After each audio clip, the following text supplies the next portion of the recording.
Bueno, en este momento tenemos a 7 estudiantes conectados, pero la grabación de este encuentro, pues la colgaremos en nuestro nodo virtual, donde los estudiantes pueden revivir este espacio de manera asincrónica. Entonces, Alejandra, estamos en tus manos, te escuchamos.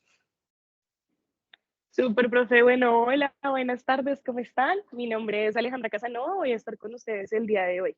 ¿Me escuchan súper bien? ¿Ya me escuchas bien ahí, profe? Sí. Listo. Súper Perfecto. bien. Hola, ¿cómo están?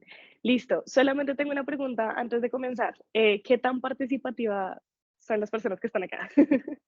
Pues la idea es que este espacio sea muy interactivo, ¿no? Yo les agradezco a los estudiantes que puedan encender sus cámaras, que puedan participar de viva voz con su micrófono. Eso va a ser mucho más entretenido y rico el intercambio, ¿no? Entonces, Sí, esa es como la idea. sí, porque realmente es que voy a estar haciendo preguntas todo el tiempo, ¿listo? O sea, esto no va a ser un monólogo. Entonces Ujú. me gustaría como verlos, escucharlos, saber qué opinan de todo esto, ¿listo?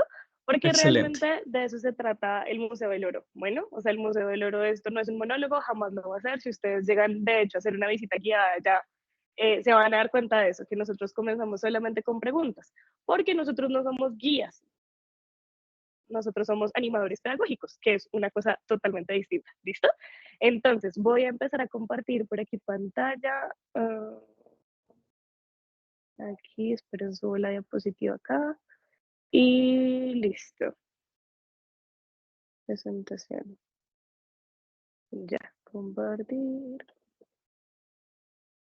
Listo.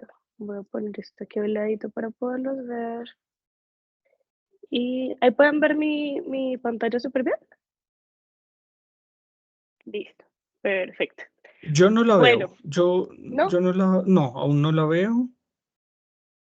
Esperen a ver. Ahí, compartir. Ahí ya. No. No. Oh my gosh. ¿Será que me va a tocar dejar de verlos? Pero voy a ponerlos en la misma pantalla a ver si. Oh, bueno, puedo hacer algo y es con pantalla completa. ¿Ahí la ven? ¿O no? No. Ok. Bueno, voy a compartir pantalla completa entonces para que sea mejor. Estoy con ventana completa, compartir. Oye, no deja. Oh my gosh, ¿por qué no deja? Pero un segundo. Compartir. Mm. Ay, no sé, profe, ¿por qué no deja compartir esto? ¿Tengo todos los permisos? ¿Normal? Sí, eres moderadora, deberías poder compartir tu pantalla sin problema. Voy a intentar compartir otra pestaña, a ver si es la pestaña. No. ¿Esa sí la pudieron ver o no? No, nada. Oh, por Dios. Muy raro, esta es la primera vez que me pasa. Déjame, voy a salir y voy a volver a entrar. ¿Listo? Listo, A ver si no hay vale, problemas. ok.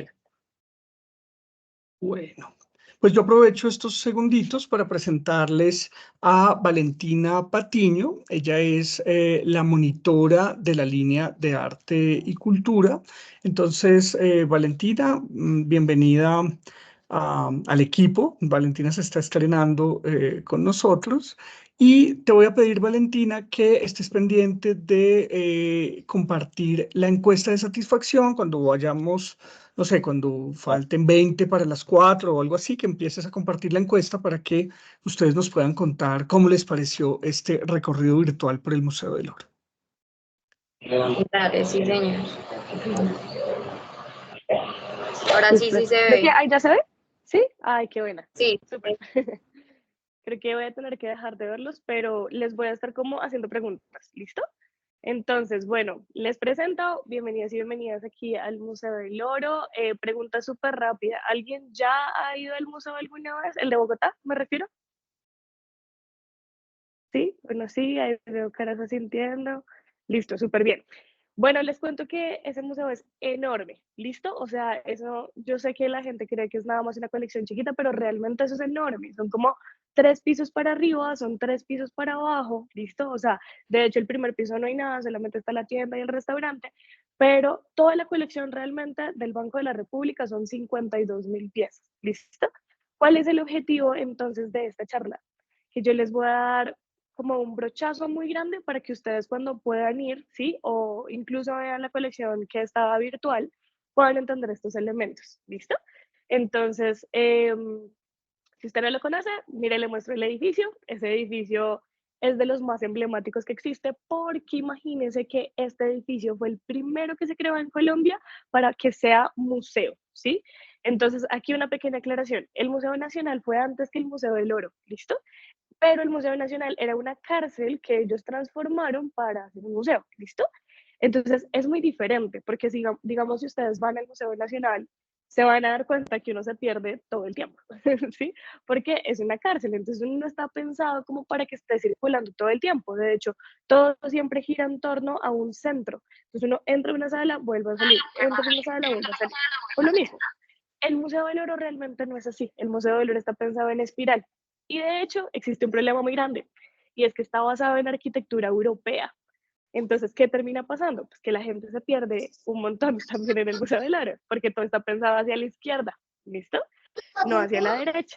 Pero realmente es un museo súper bonito, es un museo enorme, ¿listo? Ahí usted nada más está viendo los 3 pisos para arriba, no alcanza a ver los 3 pisos para abajo porque es un subsuelo, lo crearon después del 2007 y ahí es donde ponen las exposiciones temporales, ¿listo? ¿Cómo se ve adentro? Pues así, ¿listo? La mayoría de elementos están detrás de vitrina, hay unos que están individuales, otros que están como empotrados sobre la pared. Pero yo tengo una pregunta antes de empezar a mostrarles los elementos. Esta clase, ¿cómo se llama esta clase? No, no es una clase, nosotros no tenemos Ok, clases en la UNAT. Este es ¿listo? un encuentro de estudiantes de distintos programas académicos que están interesados en el arte, en la cultura y en este caso en el recorrido por el museo. Y Ah, o tenemos sea, estudiantes de todo el país, además. Hay estudiantes de todo el ah, país. Ujú. bueno, o sea, están voluntariamente acá, ¿sí? O Sí, sí, sea, sí. bien, amo, me encanta, les gusta la cultura. Ah, bueno, listo, entonces puedo hablar más libremente al respecto. Bueno, les cuento, entonces todo esto está detrás de vitrina como lo están viendo, listo. Y vea, lo más importante de ese museo es que todas las cosas que usted va a ver se hicieron antes de la conquista española, ¿listo? Estamos hablando mal contados entre 500 y 600 años, que eso fue hace muchísimo, muchísimo, muchísimo tiempo, ¿listo? En el colegio a uno siempre le enseñan a decir, no, ¿quién descubrió América? Cristóbal Colón. ¿Hace cuánto lo descubrió o en qué año? Y todos decimos 1492. Pero realmente si ustedes se ponen a pensar, esa cantidad de tiempo es enorme, ¿sí? O sea, pensar 500 años es una cosa impresionante. Y sobre todo tener estos elementos de la manera en la que están, ¿listo? Hay elementos que están oxidados y hay elementos que no están oxidados. ¿Y por qué hay elementos que están oxidados? Porque el Museo del Oro no tiene ningún elemento, vean, no le puedo decir que hay un elemento que sea 100% de oro, ¿listo? Todo, todo, todo, todo está combinado. Todo es oro con cobre, oro con plata, oro con platino, porque es que no tiene sentido que usted haga un elemento 100% de oro, ¿sí? Si usted hace, por ejemplo, no sé, un reloj 100% de oro, eso se le va a romper. O sea, es una súper mala idea. Entonces, de hecho, las sociedades prehispánicas, ¿no? Los pobladores que vivían aquí antes de que los españoles llegaran, pues realmente lo que hicieron fue darse cuenta de eso y decir, oiga, lo que vamos a hacer es combinarlo, ¿listo? Para que ese elemento se vuelva más fuerte y así pueda durar en el tiempo, porque todas las cosas, si no es que el 80% de las cosas son ofrendas, ¿listo? Que ellos hacían a los dioses, ¿listo? ¿Quiénes son ellos? Pues muchísimas sociedades prehispánicas de las que les voy a hablar, pero aquí hay algo muy importante, vean. La mayoría de veces las personas a uno le suelen preguntar, bueno, pero ¿cómo se llamaban las comunidades antes de que llegaran los españoles? ¿Cuáles eran los nombres? De pronto usted puede llegar a reconocer los muiscas, que los muiscas siguen existiendo hoy en día, ¿sí? Pero desde que existió la conquista, realmente cuando los españoles llegaron acá, se sabe que se asesinó el 90% de la población, ¿listo? Solamente el 10%, que fueron pequeñas familias, fueron esas familias que lograron como subsistir en el tiempo. Bueno, entonces, de ese 90% que existió, pues imagínense que ellos no escribieron nada, porque la manera en la que se comunicaba la información siempre era desde el aula, exacto. Siempre era muy desde la tradición oral, se llama eso. Entonces yo le cuento a Pepito, que le cuento a tal persona, chan, chan, chan, y así toda la información va pasando. Y es una de las razones por las cuales no sabemos cómo se llamaban estas comunidades antes, porque los asesinaron, ¿sí? Y pues esa es una de las cosas más fuertes. Entonces hay veces que yo les voy a estar hablando, por ejemplo, de territorios, ¿saben? Como territorio de Nariño, territorio de Tumaco, San Agustín, Tierra Adentro, Calima, ¿sí? Tolima, Urabá, Zenú, Tayrona, son territorios enormes. Pero si usted no sabía, porque es que esto pasa un montón, nosotros sabemos más la historia de México que la de Colombia. Entonces, la mayoría de veces es que las personas, si tu micrófono está abierto, quieres, no sé, dijeron como algo. Bueno, el punto es que, claro, como existen territorios tan grandes, y les estaba diciendo, hay veces que nosotros conocemos más la historia de México y como, sí, los mayas, claro, un imperio gigante, chan. Pues vea que aquí en Colombia nosotros no teníamos imperios. ¿Listo? Nosotros teníamos pequeños grupos chiquititos, razón por la cual, ¿sí? Lo que terminaba pasando era que cuando fue la conquista, pues se les hizo súper difícil llegar a esto, ¿listo? Tenemos entonces lo que les digo, los muiscas, por ejemplo, los quimbaya, que los quimbaya son icónicos, de ahí sale el poporo quimbaya. Si usted no conoce el poporo quimbaya, de pronto lo vi en el colegio, y si no, le cuento que es como un jarroncito que tiene unas bolitas arriba, de pronto ahí le cliqueo algo en la cabeza. El poporo es de los más importantes que existe, ahorita se lo muestro, ¿listo? Entonces, lo que les decía, como estos elementos terminan siendo ofrendas que los indígenas terminan haciendo, lo hacen con el oro, no solamente por la capacidad que tiene el oro de subsistir, sino por su color, ¿listo? El oro es importante porque tiene el mismo color de uno de los dioses más importantes para ellos, que era el sol.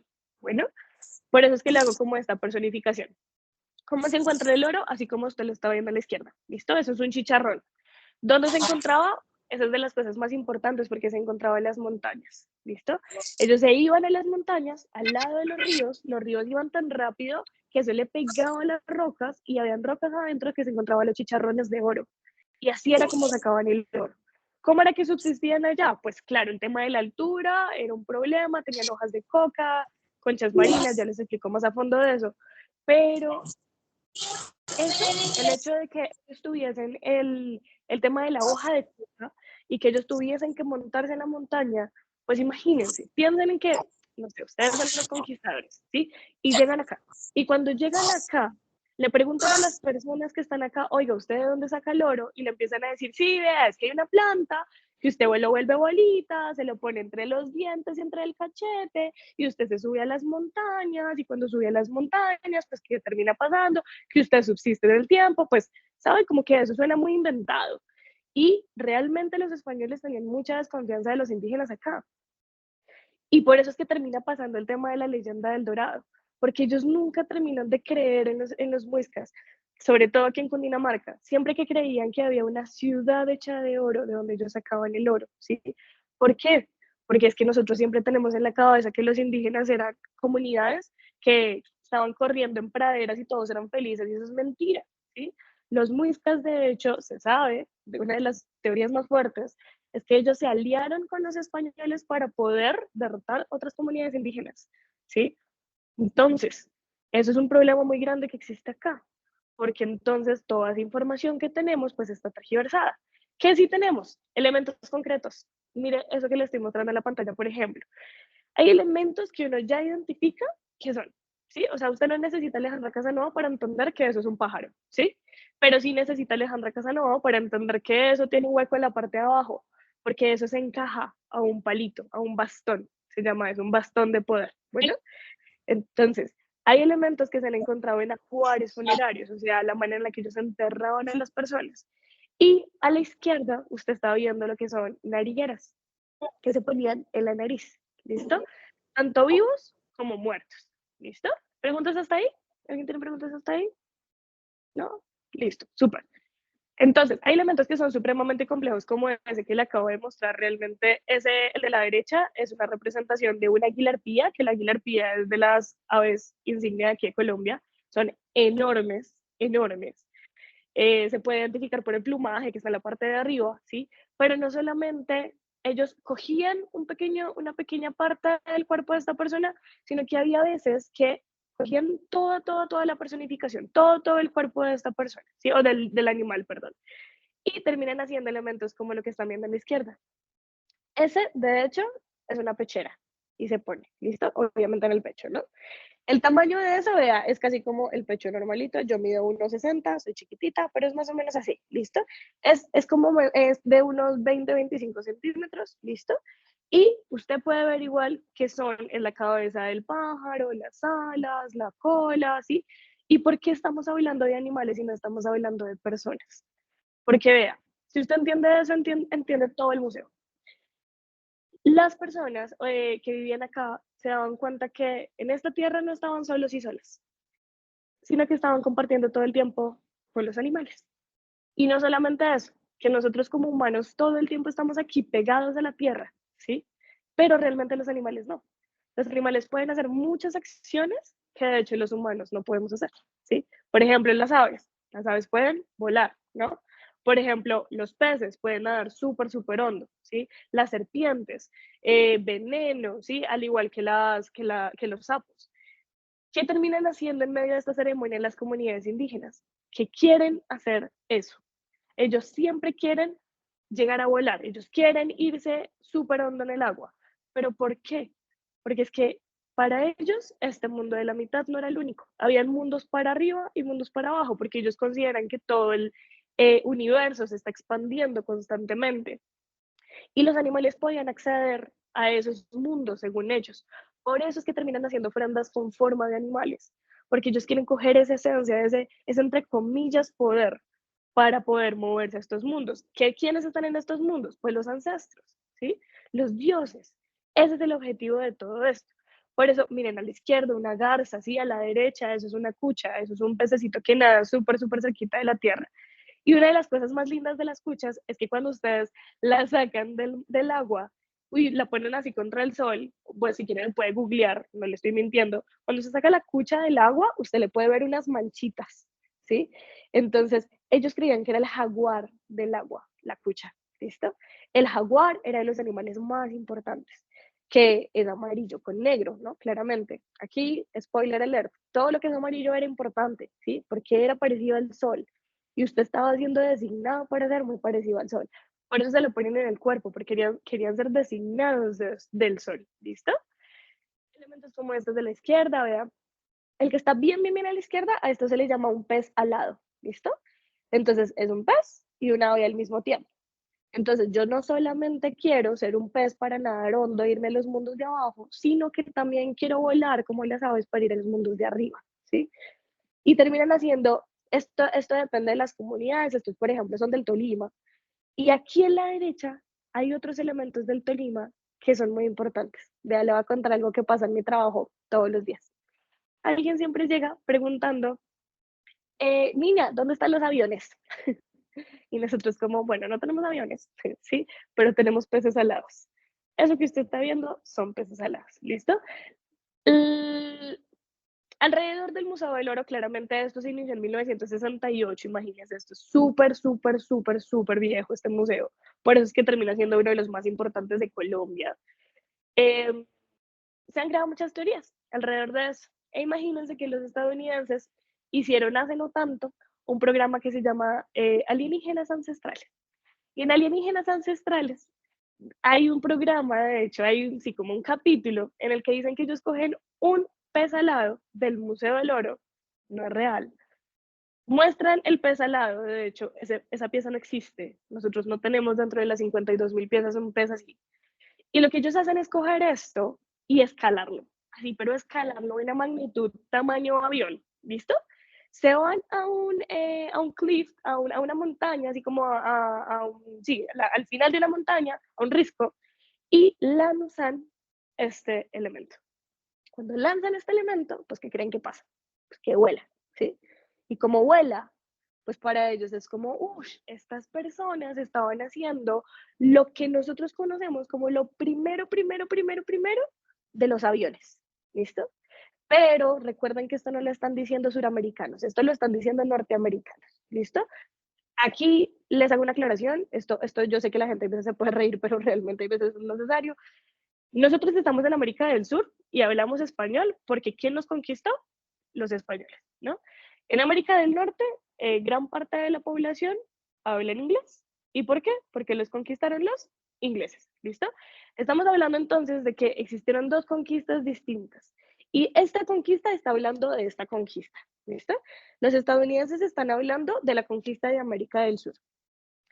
Y pues claro, esto no es un secreto. Siempre ha existido una rivalidad ahí, como entre muchos países, y muchos de estos discursos lo que terminan haciendo es crear racismo, porque este programa lo que termina diciendo es, claro, es que los indígenas no eran lo suficientemente inteligentes como para hacer este tipo de elementos, entre comillas, ¿no?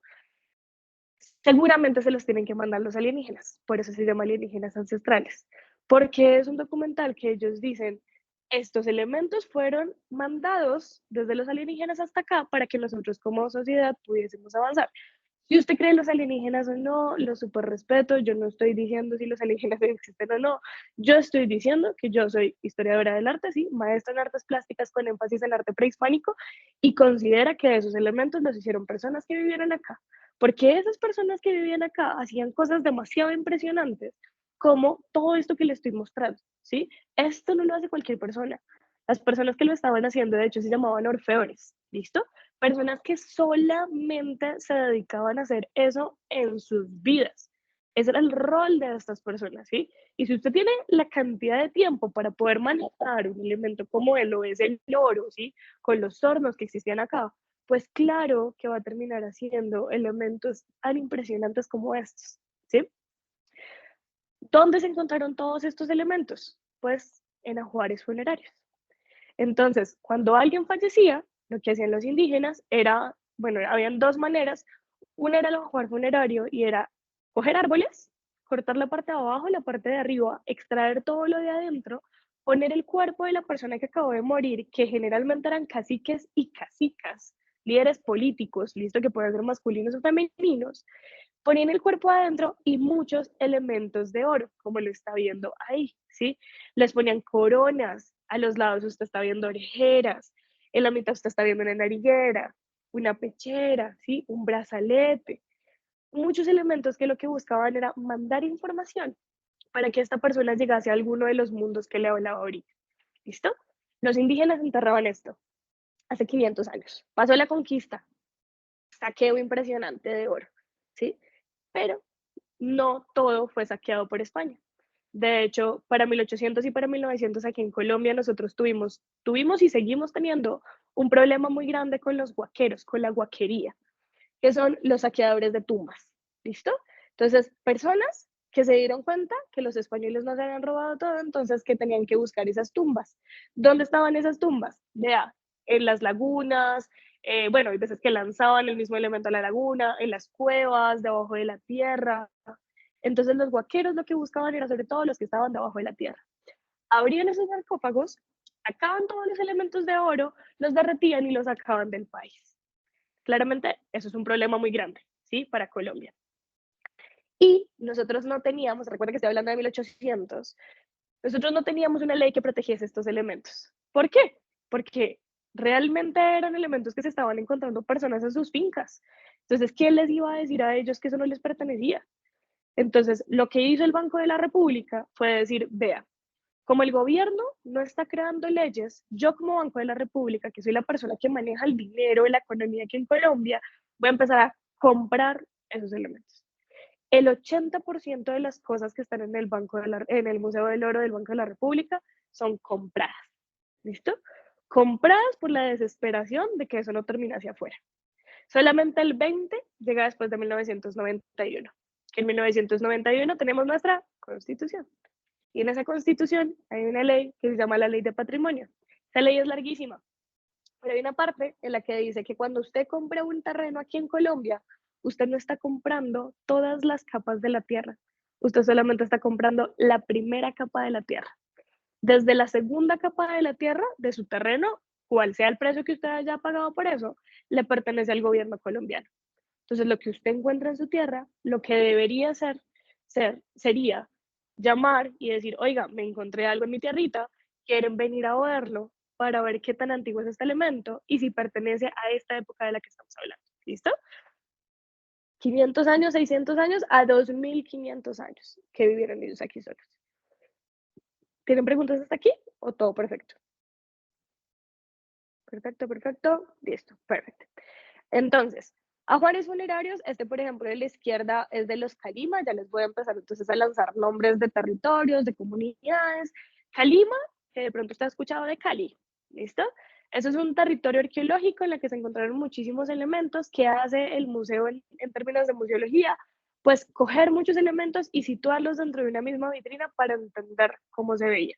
Por eso usted puede ver casi como en toda la mitad una sombra, ¿listo? Y esa sombra usted empieza a situar las cosas. Aquí le cuento. Le dije, esto comenzó en 1968 y hubo una remodelación en el 2007.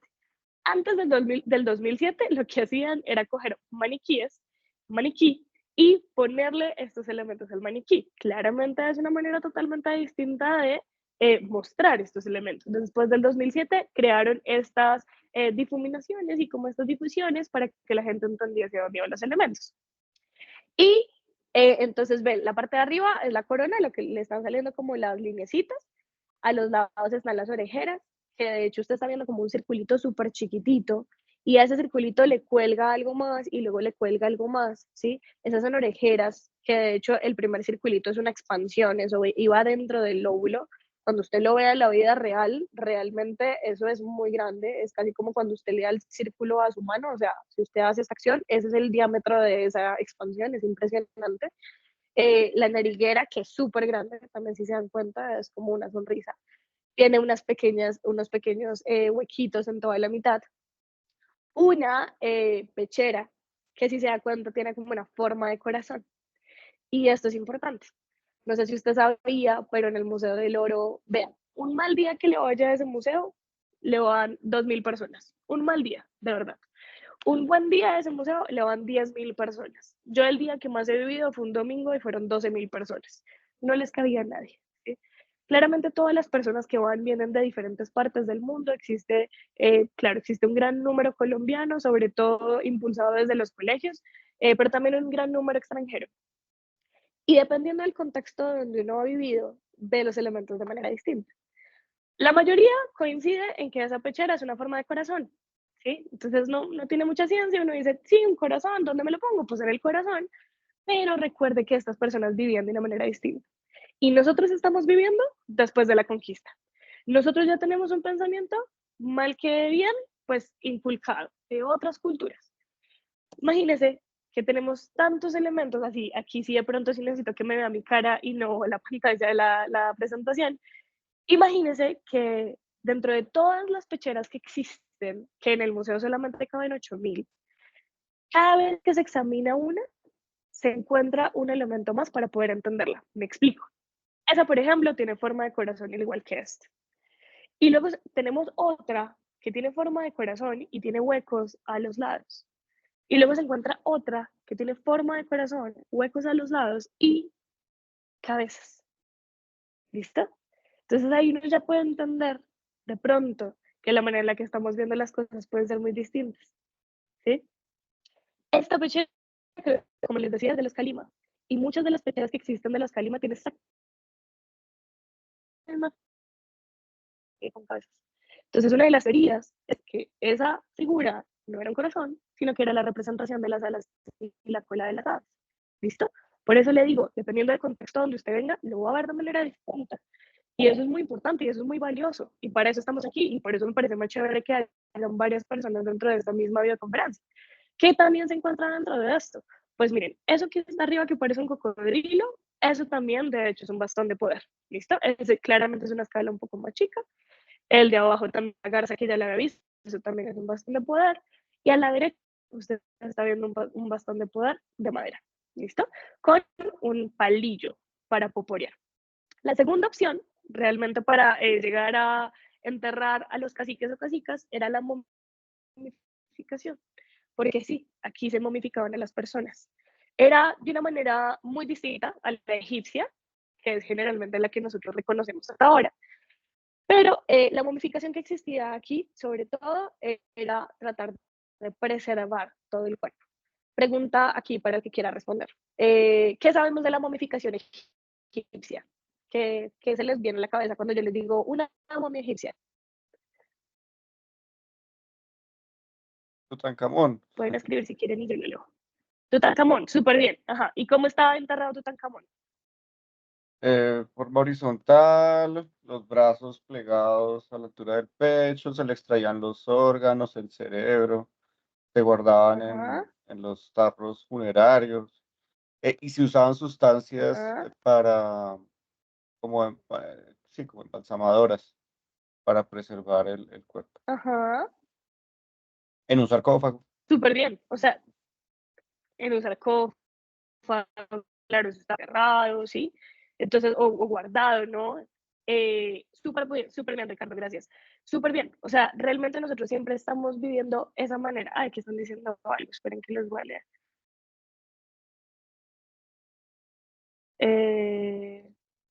No me funciona el chat. ¿Alguien lo puede leer, por favor? Es que no me funciona el chat, se me deja en blanco. Dice Eileen Catalina Bueno, Rodríguez, sí. momificación envolviendo el cuerpo en tela, embalsamando con esencias. Eso es lo que dice Eileen.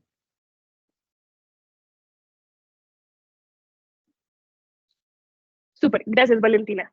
Súper bien, Eileen, exactamente. Realmente nosotros llegamos a reconocer toda la manera en la que se preservaban los cuerpos y realmente era muy parecida a la de acá. Hay veces que pensamos de pronto en las vendas, ¿no? También. ¿Qué hacía? Aquí a esa persona, específicamente los muiscas, se sabe que se iban a montañas, ¿no? Las montañas son lo más importante aquí, ¿listo? Recordemos que la cordillera de los Andes está dividida en tres, ¿no? Entonces, no toda la cordillera se formó de un momento a otro, ¿no? Esto es mucho, mucho tiempo que estamos hablando de la cordillera más antigua, la oriental, luego sigue la central y luego la occidental. Entonces, la cordillera siempre ha sido un elemento muy importante. Entonces, los muiscas se llevaban a las personas a las montañas y cuando se los llevaban a las montañas, ellos ya tenían unos palos, entonces ponían el cuerpo sobre estos palos y los agarraban estos palos bajo el sol y secar completamente el cuerpo. Le pueden extraer el cerebro, los órganos de adentro, y con algodón, porque el algodón era muy importante, se lo empezaban a poner en todos los orificios que tenemos como humanos. ¿Para qué?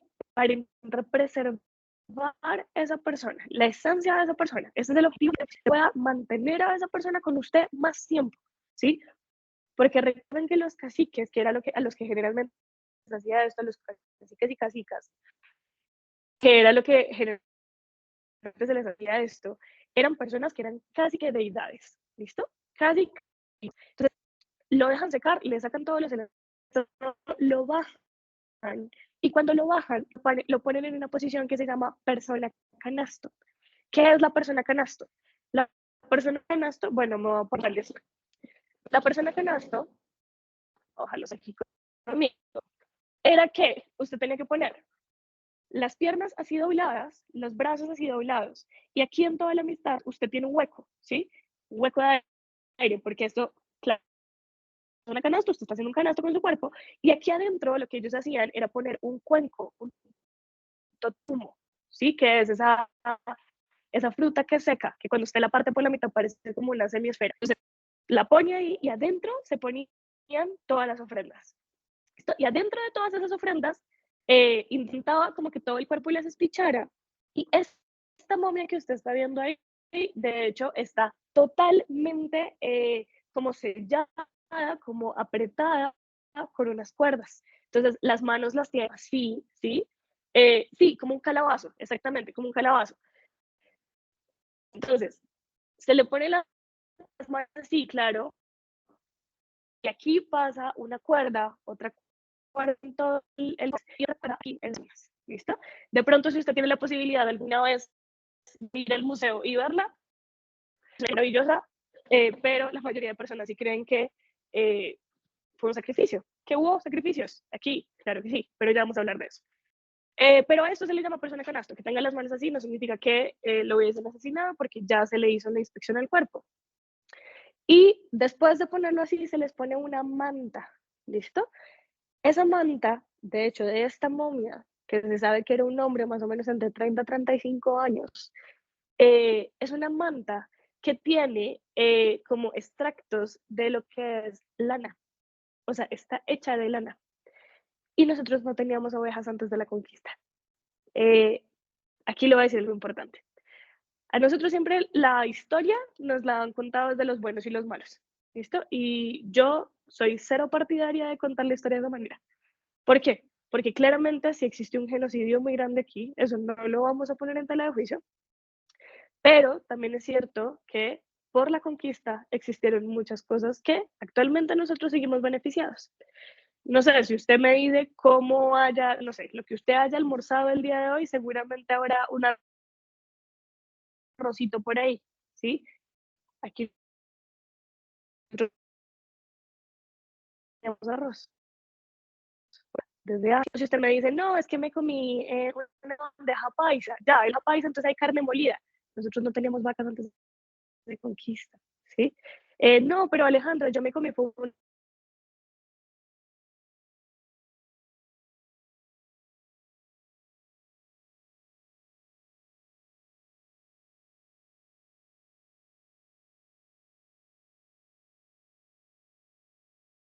Sí, Ricardo, se está entrecortando.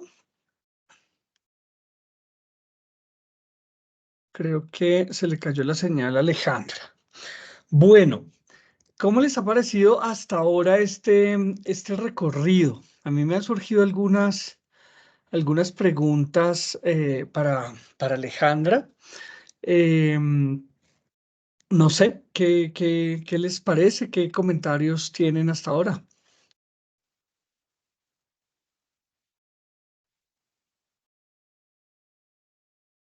Hola Alejandra, ¿volviste?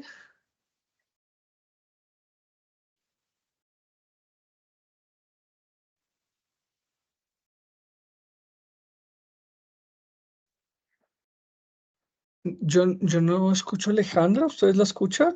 Que veo que se enciende su No, maestra, micrófono, pero no. no le escucho. Bueno, Ah, qué lástima. ya, yo creo que ya viene, ya se conecta porque quedan todavía unos 20 minutos.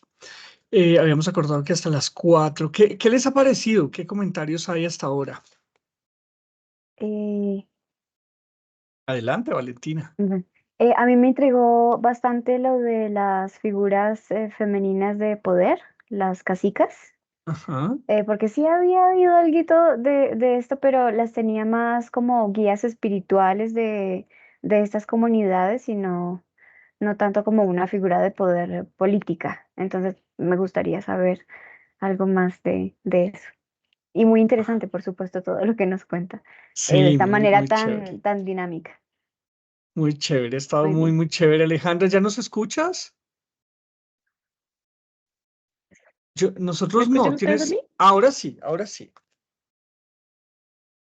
Sí. Ay, Sí. perdón, creo que se cayó el internet. Pero sí, Si ahora sí me quieres, escuchan bien, si ¿sí? quieres apagar tu cámara mientras proyectas la pantalla para ver si se mejora la señal. Listo. Ahí escuchan bien. O sea, ahí me Sí, escuchan ahí, bien. ahí te Perfecto, ¿sí? escuchamos, pero todavía no estamos viendo tu pantalla. Creo que ya ahora sí va a aparecer. Sí, ya estamos viendo las momias muiscas. Exacto. Bueno, con respecto a la pregunta de Valentina, ¿verdad? Valentina fue la que preguntó. Ujú. Entonces, sí, mira, habían dos líderes, ¿listo? Dependiendo de las comunidades. Entonces, había líderes que eran políticos y había líderes. Los políticos eran los caciques y cacicas. Y Los religiosos eran los chamanes o chamanas, ¿listo? O una palabra que, ay, se perdió, bueno, es una palabra que seguramente pues tiene como otras connotaciones en día, pero religiosos femeninos. Lo que uno siempre llega a tener como un brochazo es a los chamanes y a las chamanas, que ellos son capaces de ser para los caciques y cacicas. A los chamanes, de hecho, existen muchas representaciones, incluso en arcilla, sobre todo en arcilla. Y así, entonces, por ejemplo, en donde había cacicas, se ven en Tolima, en Urabá, en los Cenúes, en los Muiscas todavía no hay atisbos de cacicas, pero no eran todas las comunidades, era en ciertas específicas, ¿listo? En los Quimbaya hay una cacica, es hermosa, ay, no la tengo en esta presentación, pero si ustedes ponen en internet cacica Quimbaya, les va a salir de una vez, es hermosísima. Y se ve que es una cacica porque tiene una corona, las orejeras, la nariguera, tiene los brazaletes y tiene dos pájaros en cada mano y una cola de ave gigante. Entonces se dice que estaba como en medio de una ceremonia ella misma, ¿saben? Como que no era una representación femenina cualquiera, porque hay muchas representaciones femeninas desde la maternidad, ¿no? Entonces hay muchas que se les ve el busto, que tienen un bebé en los brazos, entonces siempre se sabe que era una representación femenina ante la maternidad, ¿no? Pero la clásica, por ejemplo, es un tema de poder, ¿listo? ¿Responde tu pregunta? Sí, y además me dejaste intrigada, y creo que es un buen síntoma. Gracias.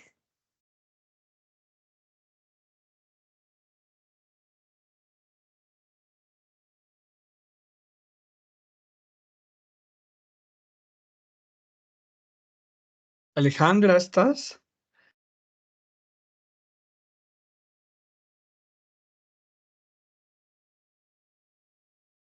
Bueno, Listo. creo que... Ah, ya. ¿Ahí me Adelante. escuchan? Sí.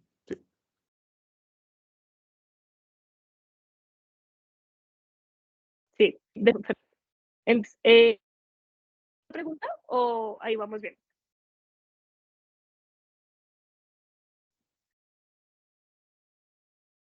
Vamos bien, se te escucha un poquito entrecortado, se siente que es un problema como de conectividad, no sé si tienes manera de acercarte tal vez al router o algo así, porque sí se te escucha un poquito entrecortado y a veces se acelera la voz cuando No, es que retoma la estoy, señal. ay, no, es que estoy en el museo de la parte de abajo y estoy con el wifi de, ¿sabes? Como que eso está pegado al techo. Ya, ya, ni modo. Pero, sí, ¿ahí me escuchan? ¿Bien? Sí, sí, sí, cuando apagas la cámara creo que te escuchamos mejor. Listo. Ah, entonces, voy a dejarlo así. Listo. Entonces, estaba preguntando si alguien más tenía preguntas alrededor de esto.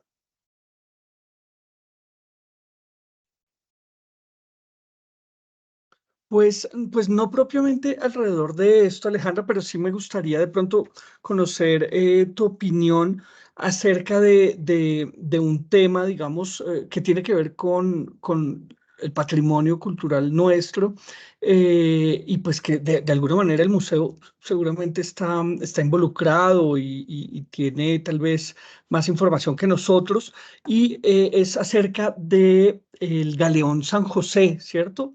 Últimamente Ajá. está sonando pues en la prensa del mundo las cifras alrededor de los cálculos de lo que hay allí sumergido, ¿cierto? Creo que leí algo Sí, así como 2.000 millones de dólares en oro, sí. ¿cierto? Y en joyas y esto. Y eso le da a uno como la magnitud del saqueo, pues, porque si un solo galeón podía transportar esa cifra tan monumental, pues lo que se llevaron en 5 siglos, pues debió ser algo pues inimaginable, ¿no? Entonces, no sé si nos puedes Claro. dar tal vez tu visión acerca de la explotación de este hallazgo arqueológico o tal vez la visión del museo, no sé ¿Qué se dice al interior del Museo del Banco de la República sobre esto? Listo. Bueno, les voy a dar contexto a las personas que no sepan qué es el Galeón de San José. ¿Listo? El Galeón de San José fue un barco que se encontró, estaba sumergido en Colombia. ¿Listo? Que contenía, o sea, el barco era español, se encontró en territorio colombiano y se sabe que los elementos que estaban adentro era de toda América del Sur, sobre todo de Perú, ¿listo? Entonces, claro, este es un problema muy grande que existe porque todos los países llegaron al mismo tiempo a decir, eso me pertenece. Colombia dijo, eso me pertenece porque está en mi territorio. España llegó a decir que era de ellos porque era su barco. Y Perú llegó a decir que era de ellos porque el oro que estaba adentro había sido saqueado de su territorio. Entonces, es un problema gigante que existe hoy en día. En teoría, lo que están haciendo actualmente es no tocarlo. Digo en teoría porque ya hemos hablado de guaqueros, ¿no? Entonces, claramente el saqueo que existió en ese barco ha sido impresionante. Pero lo que se sabe en estos momentos es que están buscando de alguna manera que Colombia sí pueda tenerlo, porque el Banco de la República sí tiene la facultad de poder proteger ese patrimonio como lo ha hecho con las 52.000 piezas que existen actualmente. ¿Qué pasa? Que todo este tema, tanto de poder proteger algo o incluso de repatriación, se le llamaría eso, que es el devolver algo al país de donde lo sacaron, ¿no? Pues es un problema porque eso depende de las leyes de cada país, ¿sí? Les pongo un ejemplo, algo que se parece mucho al Galeón de San José, pero pasó hace relativamente poco. Nosotros tuvimos un presidente que fue el cuarto presidente aquí en Colombia, que se llamó Carlos Holguín. Si no han escuchado de él, los invito a googlear la vida de él. Carlos Holguín fue un presidente que realmente lo que él estaba buscando era hacer como links o uniones con diferentes países, entre esos España. Y lo que pasó fue que mientras él estaba al poder, o pues él estaba al mandato de Colombia, se encontraron las piezas más antiguas que se habían encontrado hasta el momento, que a eso se le llamó el Tesoro Quimbaya. 400 piezas, ¿listo? ¿Qué hizo Carlos Holguín? Como estaba buscando crear links con otros, cogió 120 de esas y lo que hizo fue prestárselos primero al Museo de las Américas en Madrid. Cuando llegó a este Museo de las Américas, pues que como su nombre lo dice, pues se llama Museo de las Américas, que están mostrando pues cosas que estaban en América y que ellos encontraron, entre comillas, descubrieron, entre comillas. Pues lo que hace es que cuando llega el Tesoro quien vaya a este museo, le va súper, súper, súper bien. Y lo que hace Carlos Holguín es regalar estas 122 piezas. ¿Qué se está buscando hoy en día, junto al Galeón de San José, junto al Tesoro Quimbaya? Es buscar una repatriación de eso. Es decirle a España como, oiga, usted tiene eso de manera que todos entendemos que fue un regalo, pero usted es consciente de que usted no debería tener eso. ¿Cómo se puede buscar traer de nuevo? ¿Qué pasa? Que como les digo, todo eso depende de las leyes que existen en cada país. España se refugia en estos momentos en que fue un regalo, ¿sí? Y como fue un regalo, entonces no lo puedo devolver, ¿sí? Por eso es que ellos no generan una repatriación. ¿Qué es lo que pasa con el Galeón de San José? Que no saben a qué ley acudir, ¿sí? No saben si acudir a la ley de España o a la de Perú o a la de Colombia para poder entender estos elementos. Entonces, eso sigue en stand-by, o sea, eso sigue congelado, eso sigue quieto. Para que eso pueda avanzar, realmente es que se sienten a hablar y de quién puede o quién tiene la facultad de volverlo como a cuidar, ¿saben? Como dónde ponerlo y cómo volverlo a cuidar. Pero sí, profe, eso sigue estancado, lastimosamente, al igual que el Tesoro Quimbaya. De hecho, está como no, bueno, como que a principios del gobierno de Petro y al final de Duque, se hizo una repatriación de unas máscaras Kogi de Alemania. No sé si ustedes supieron eso. Fue de las cosas más importantes, súper bonitas, de hecho. Y eso, pues, claro, es madera, entonces mal que bien es un poquito muy entre comillas de soltarlo, pero ya cuando es oro es mucho más complejo. Pero sí, eso. Tenemos 9 minutos, entonces si les parece, les voy a mostrar Poporo Quimbaya y Balsa Muisca para que los dejen antojaditos, ¿listo? Y luego vayan al museo. Entonces, bueno, esta es la momia que les decía, si ven ahí la manta, yo les estaba diciendo que esto tiene lana, ¿no? Entonces, esta es la única pieza que nosotros tenemos que es después de la conquista, eso es algo muy importante. Y aquí abajito se ve esa red, que esa red de hecho es como si fuese una mochila, ¿listo? Que realmente fueron de las primeras mochilas que se han encontrado. El objetivo era poder cargar a los caciques. Ya luego la mochila mutó a lo que nosotros conocemos hoy en día, ¿listo? Voy a pasarme aquí el poporo, miren este es el poporo quimbaya. Bueno, el poporo quimbaya es de los más importantes. ¿Por qué? Porque es que vean, claro, el museo se creó en el 68 y para el 39, o sea, durante todo ese tiempo, del 68 al 39, el museo, del 39 al 68, lo que ellos estaban haciendo era comprar elementos súper chiquititos, el banco, ¿sí? Entonces compró elementos muy chiquititos. Cuando ya iban en el 15avo, o sea, cuando ya iban a hacer la compra número 15, se dieron cuenta que los vaqueros no estaban buscando las cosas chiquitas, sino que estaban buscando las cosas grandes. Entonces, lo que hicieron fue hacerles la guerra de frente y empezaron a buscar el elemento más grande para 1939 y se encontraron con el poporo. Eso estaba en Antioquia, ¿listo? Le pertenecía a un millonario que se llamaba Abraham Amador, uno de los mineros más impresionantes que existía en Antioquia. Y cuando este señor lo tenía, pues imagínense que se murió. Y cuando este señor se murió, se lo dio de herencia a la hija, a Magdalena. Y Magdalena sabía realmente el valor económico que había adquirido y lo que hizo fue una subasta.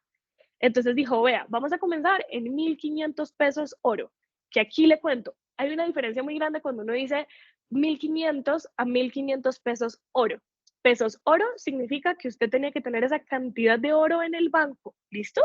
Para poder comprar ese elemento. Ella comienza con 1.500, todo el mundo empieza a ofertar, ofertan, y terminan todo el trato en 3.000 pesos oro, que era el doble de lo que ella estaba pidiendo. Que aquí le cuento, incluso para el Banco de la República, esa cantidad de oro era inimaginable. Incluso para el banco esto era caro. Haga cuentas de cuánto costaba 3.000 pesos oro para ese momento.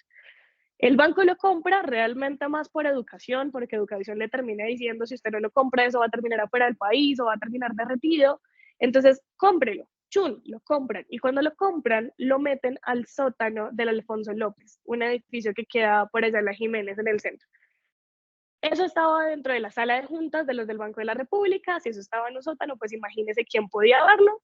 Nadie, ¿sí? Y como lo tienen allá guardado, empiezan a decir, bueno, tenemos un problema y es que la gente sigue derritiendo el oro. Tenemos que educar a las personas para saber, o más bien para que sepan que esto va mucho más allá del material del oro. Esto tiene una historia, ¿sí? En el 55 suben, o más bien entran a los ricos de este país a este sótano para que pueda ver el poporo y la gente empiece a entender por qué digo los ricos de este país, porque ellos eran los que estaban a cargo de la guaquería para ese momento y hoy en día gran parte. Y les empiezan a decir, vea, pare un poquito la guaquería, que lo que necesitamos realmente es guardar estos elementos. Cuando los ricos van y miran el poporo en el 55, pues imagínense, o sea, ven el tamaño de eso, que el tamaño real de eso son entre 27.5 de alto, ¿sí? Y de ancho son 15.4. Es un elemento muy grande, pesa 777 gramos. Estas personas se emocionaron un montón y dijeron, ¿sabe qué? Vamos a buscar más. Y la guaquería aumenta después del 55 hasta el 68, que dicen, oiga, ¿sabe qué? Seguramente no tengo que estar educando a los ricos de este país, sino tengo que estar educando a las personas que dan su vida por estos elementos, a los mismos vaqueros, a la gente del común, y se crean el museo. Cuando se crean el museo, se crean una caja de seguridad. Cuando vayan, eso queda en el tercer piso. Son unas puertas enormes de literalmente un búnker, ¿sí? Una caja de seguridad. Y adentro meten el poporo. Y vea, colombiano que se respete de esa cosa de la izquierda y saben que eso es importante, ¿sí? No tenemos ni idea para qué es eso, ¿sí? Pero saben que eso es importante. Que cuando realmente abre el Museo del Oro, le hacen exámenes a eso y se dan cuenta que eso está hueco, que eso adentro tiene un polvo y era el polvo de las conchas marinas que cogían, ¿listo? Entonces, lo que hacían los indígenas era coger las conchas marinas, con rocas las pulverizaban, las ponían adentro del poporo. ¿Cómo se ponía adentro? En medio de esas esferas, eso tiene un huequito, ¿listo? Adentro de ese huequito es que se pone el polvo, porque eso es como un contenedor, ¿listo? Y se crean algo que son los palillos. Ahí usted puede ver un palillo de poporo.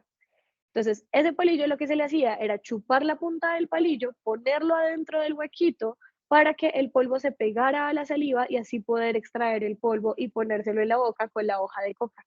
Cuando se combinaba hoja de coca con cal de concha marina, era el energizante que se necesitaba para poder subir a las montañas y soportar la altura y poder sacar el oro al lado de los ríos. ¿Listo? El poporear es de las acciones más importantes que han existido. Entre muchas otras maneras de extracción del oro, claramente.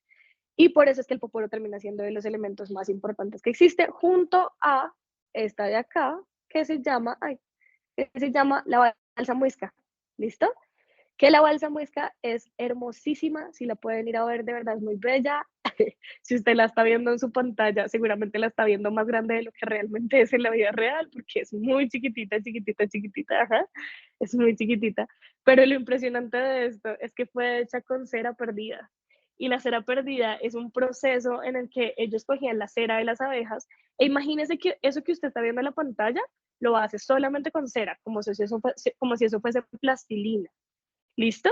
Y con tierra, usted le empieza a poner tierra encima de esa cera cuando está seca. Y luego le hace un huequito. Ese elemento usted lo mete al horno. Y cuando usted lo saca, toda la cera se le derritió y se le salió por el huequito. Luego, usted lo que tiene que hacer es inyectar oro por el huequito para que todo el molde que creó con la tierra se llene y así poder hacer eso que usted está viendo ahí. ¿Listo? ¿Ahí me pueden escuchar bien? Sí.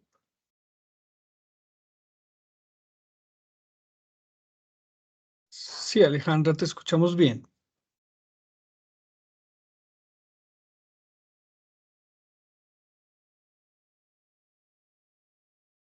Bueno, creo que Alejandra tiene nuevamente problemas de conexión. Vamos a ver si... Perdón. Ya te oímos, ya te ¿Ahí me escuchas? oímos. Sí.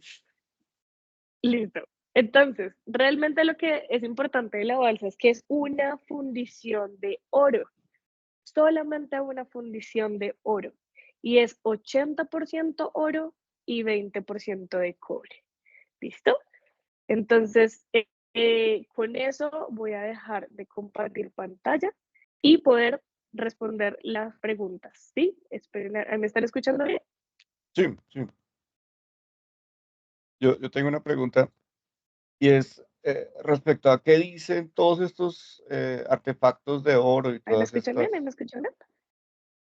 Sí. Listo. Dale, Ricardo, que tienes la mano levantada. Ok. Dale. Te decía que, pues, gracias por tu exposición, es súper enriquecedora y para los que están en Bogotá, pues queda uno como antojado de ir al museo, yo creo que vale la pena. Yo fui antes de que le hicieran todos los sótanos y pues creo que eso está mucho mejor, ¿no? La pregunta mía es, ¿qué dice todos estos artefactos y todas estas piezas respecto a la técnica eh, de fundición, de orfebrería de estos pueblos prehispánicos? Em, ¿Eran realmente de pronto como nos los han hecho ver como bárbaros o Se te apagó el micrófono, Ricardo. hola? Estos, digamos que como nos los presentan como bárbaros, em, digamos que es una representación justa o este adelanto técnico habla, porque pues cuando yo lo veo, digamos, como artista visual en formación, yo digo, hay unas intenciones, hay un tema artístico ahí, digamos que a nivel técnico, que tan avanzados estaban ellos a nivel de orfebrería, metalurgia, para hacer estas piezas. ¿Ahí me escuchas? ¿Me escuchan? Sí. Ya, perdón, Ricardo, que quedó interrumpida tu pregunta. Me estabas preguntando entonces por tus elementos. ¿Qué? La Perfecto. tercera es la vencida. Eh, Sí, perdón. Pues que de alguna manera, cuando uno escucha las narraciones de hispánicas, modernas, contemporáneas y de todo lo que ellos dicen, pues nos presentan a estos pueblos como bárbaros. Ujú. Eh, bueno, el tema de los sacrificios también lo hacían los nórdicos, por ejemplo, ¿no? En sus Sí, religiones antiguas. ajá. Pero mi pregunta iba como, desde estas piezas presentadas, ¿qué tanto era su nivel de avance técnico, de orfebrería, de metalurgia, frente de pronto a otros pueblos?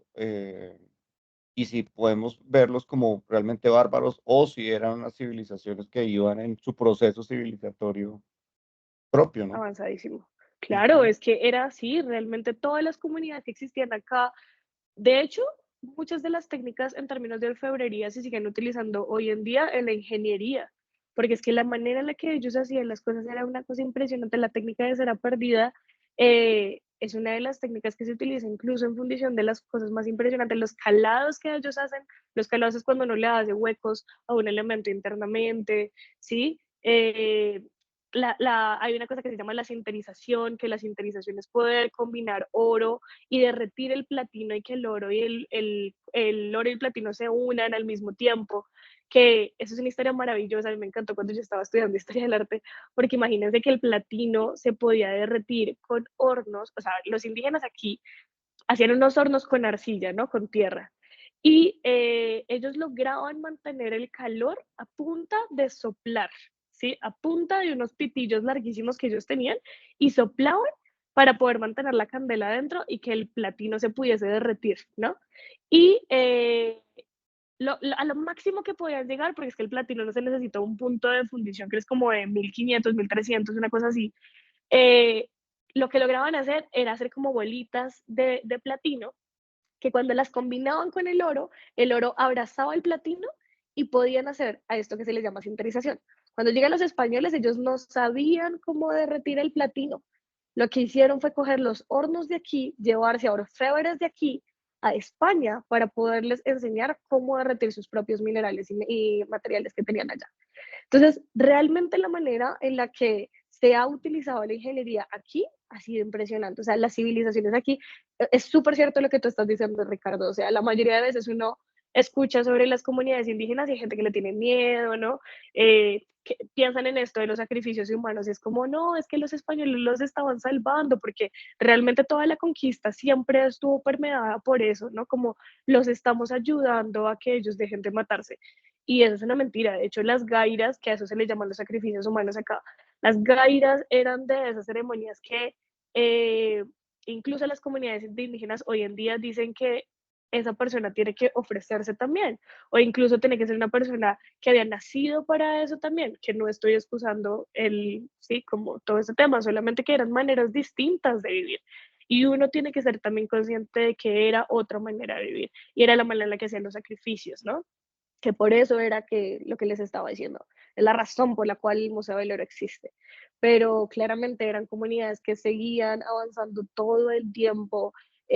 Cuando existió el intercambio con los europeos, no solamente fue de allá para acá, fue de aquí para allá, muchísimas, muchísimas, muchísimas cosas.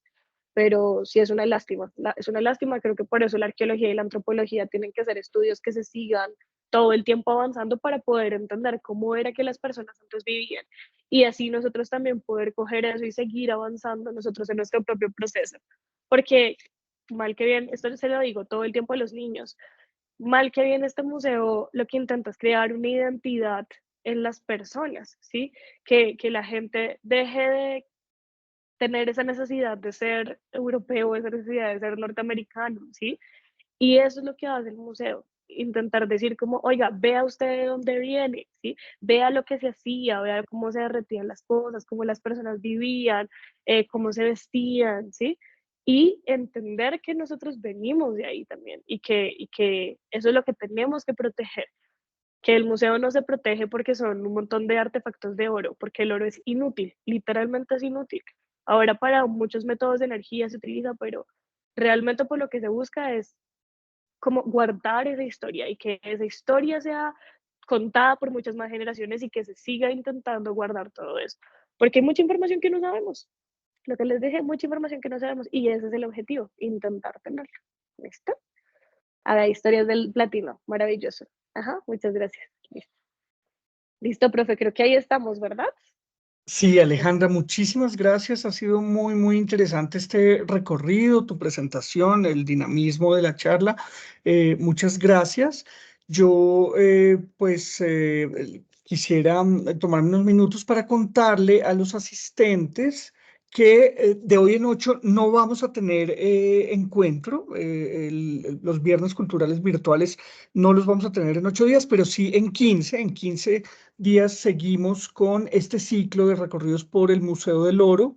Y no vamos a tener encuentro porque nos estamos preparando para vivir la final, la fase final de las primeras Olimpiadas unadistas que tienen modalidades de arte y de cultura. En este momento, pues ya están identificados, seleccionados los finalistas en teatro, en danza, en música, en literatura, y tal vez se me queda uno, y en pintura, en ecopintura, y estamos preparando la fase final. Por esa razón no vamos a tener pues el encuentro de los viernes a las 3 de la tarde. En 15 días retomamos y la fase final, están todos ustedes invitados, sobre todo los estudiantes de Bogotá, va a desarrollarse en el CUR sobre la avenida 68, que es el club o centro urbano de recreación, creo que se llama de Compensar, en la 26 con 68. Ahí vamos a tener digamos, las galas finales de las competencias en arte y cultura. Entonces, eso va a ser la semana del 6 al 10 de mayo, para que tengan ustedes en mente esas fechas. Entonces, nos veríamos en 15 días. Alejandra, nuevamente, muchísimas gracias. Esperamos volverte a ver por aquí. Esta es tu casa. Somos la Universidad Nacional Abierta y a Distancia y esperamos pues volvernos a encontrar contigo en algún momento. A los estudiantes que no han diligenciado la encuesta de satisfacción, les pido que lo hagan. Es importante para nosotros tener esa retroalimentación para seguir ofreciendo estos espacios. Entonces, una feliz tarde para todos, un feliz fin de semana. Alejandra, nuevamente gracias y hasta la próxima. A ustedes, gracias, hasta luego. Muchas gracias. Gracias. Muy buena Chao. tarde. Maestro Federico, gracias. Siempre. Muchas Por el gracias por contenido toda de su calidad. Bueno, muchas gracias. Estaba deteniendo la grabación.